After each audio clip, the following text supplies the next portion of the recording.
So, how does an ordinary 26-year-old kid working from his own bedroom end up becoming the kingpin of a billion-dollar international drug empire? It sounds like something straight out of a movie, but this is the real and honestly pretty wild story of the Silk Road. And that right there, that's the whole mystery, isn't it? The guy who had agencies like the FBI and the CIA completely stumped for years wasn't some hardened cartel boss. Nope, he was a physics student from Texas. So to really get how he pulled this off, we first need to understand the world he built his empire in, the dark web. Okay, so think of the internet you use every day. Google, YouTube, Amazon. That's just the tiny tip of the iceberg. We're talking maybe 4% of the whole thing. Underneath that is the deep web, and that's where all our private, password-protected stuff lives, like our emails and bank accounts. It's hidden, sure, but it's not illegal. But if you go way, way down to the very bottom, you find this small, totally lawless and anonymous space, and that is the dark web. So how did this kid from Texas manage to harness this hidden corner of the internet and create a criminal enterprise? Well, it all started with two key pieces of technology and one very, very radical idea. See, when you browse the web normally, your IP address is basically your digital fingerprint. It leaves a trail of everything you do.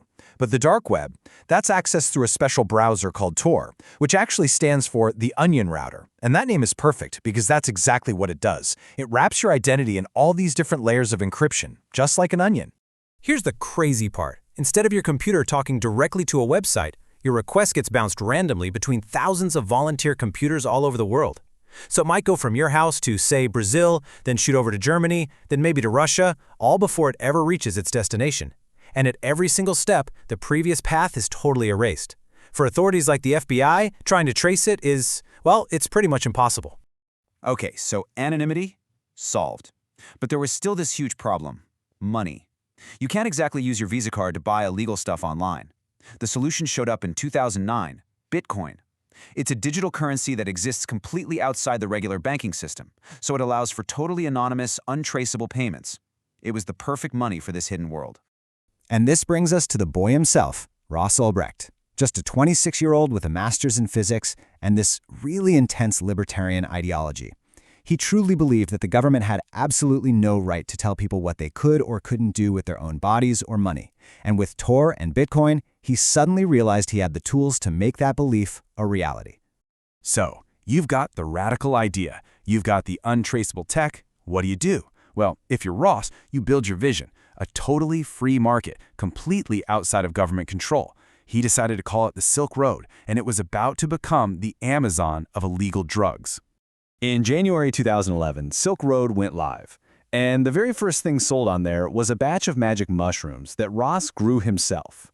But it did not stay small for long. I mean, within just a few months, it completely exploded.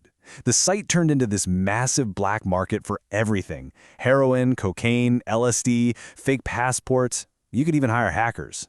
And the scale here is it's mind-boggling. At its peak, Silk Road had over 13,000 different listings for illegal goods and services. You could literally hire someone to hack a website or buy a whole new identity with just a couple of clicks. And the money? Oh, the money followed.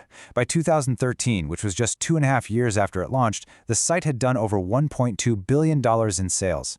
Ross, this quiet boy from Texas, was now running a billion-dollar enterprise. But here's the truly brilliant and kind of terrifying part. The reason it got so popular is because Ross ran it like a legit business. I mean, it was genius. He put in Amazon-style seller ratings to build trust. He created an escrow system so the site held the Bitcoin payment until the buyer confirmed they actually got their package. And he even coached sellers on how to use vacuum-sealed bags and hide their products in everyday stuff like DVD cases and toys, which made getting it through the regular mail incredibly reliable.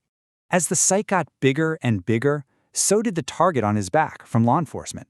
So Ross Ulbricht, the boy, he needed to disappear.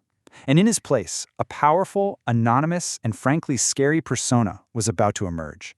To protect himself, Ross ditched his real name and took on a new one, Dread Pirate Roberts. It's a reference to a character from the movie The Princess Bride. And in the film, the title of Dread Pirate Roberts gets passed down from person to person, which basically makes the pirate immortal. The message was crystal clear. Even if you catch me, someone else is just going to take my place. You can't kill the idea. So Ross wasn't just some guy running a website anymore. In his own mind, he was a philosopher king, a liberator. But absolute power, even when it starts from a place of idealism, has a funny way of corrupting people. And what happened next is the turning point. In March of 2013, a user threatened to leak the identities of thousands of Silk Road customers unless Ross paid up. The idealist who preached freedom was now backed into a corner, and so he chose survival. He went on his own site and hired a hitman for $80,000. And later, when he thought one of his own employees stole from him, he ordered another hit. The boy who just wanted to build a free market was now ordering murders to protect it. So while the Dread Pirate Roberts was falling into this darkness, law enforcement was getting more and more desperate to find the ghost in the machine. For years, they had absolutely nothing, but the world's most sophisticated digital kingpin was about to be taken down by a surprisingly simple mistake. You're not going to believe this. While all these elite cybercrime units were trying to hack the site, an IRS agent named Gary Alford had a much simpler idea. He just started Googling. He searched for the earliest mentions of Silk Road way back in 2011, figuring the founder must have promoted it somewhere. And he was right. He found this old forum post from a user named Altoid asking for coding help, and right there in the post was an email address, rossolbricht@gmail.com. Just like that, the ghost had a name. Okay, so the FBI tracks Ross to a public library in San Francisco, but they have this huge problem. His laptop was so heavily encrypted that if he had just 1 second to close the lid, all the evidence would be gone forever. So they came up with a plan that is straight out of a spy movie. They had to grab the laptop while it was open and he was logged in. So 2 agents walk in and start a loud fake fight, and as Ross and everyone else in the library turns to look, a 3rd agent just swoops in and snatches the laptop right off his table. And what was on the screen of that open laptop? The admin page for the Silk Road. He was logged into the master account, codenamed Mastermind. They had him, red-handed. The billion-dollar empire run by the boy in the library was officially over. So Ross Ulbricht was arrested and the Silk Road was shut down. End of story, right? Not even close. The aftermath of all this would turn out to be just as shocking and strange as the empire itself. In May 2015, the judge wanted to send a message. A big one. Ross Ulbricht was handed 2 life sentences, plus an extra 40 years, with 0 possibility of parole. He was meant to die in prison. The court was making it perfectly clear. No matter how smart you are, you can't hide from the law forever. But now, we get to the final, unbelievable twists. The 2 lead federal agents who took Ross down, they were later arrested and jailed themselves for corruption. Turns out, they were stealing Bitcoin from Silk Road during the investigation. And in an even crazier turn, there's been this huge movement to free him, with a lot of talk that a future president, maybe someone like Donald Trump trying to win over libertarian voters, could one day give him a pardon. So even after all these years, the final chapter for the boy who built this dark empire, it still hasn't been written. The Silk Road is gone, but the blueprint Ross created is still very much alive. Dozens of bigger, honestly more dangerous markets have popped up in its place. The story of Ross Ulbricht really shows us the dark side of all this amazing tech we have. The very same tools that give us knowledge and connection can also become a mask for our absolute worst impulses.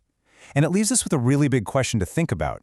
Is all this technology truly setting us free, or is it just building new kinds of prisons that we can't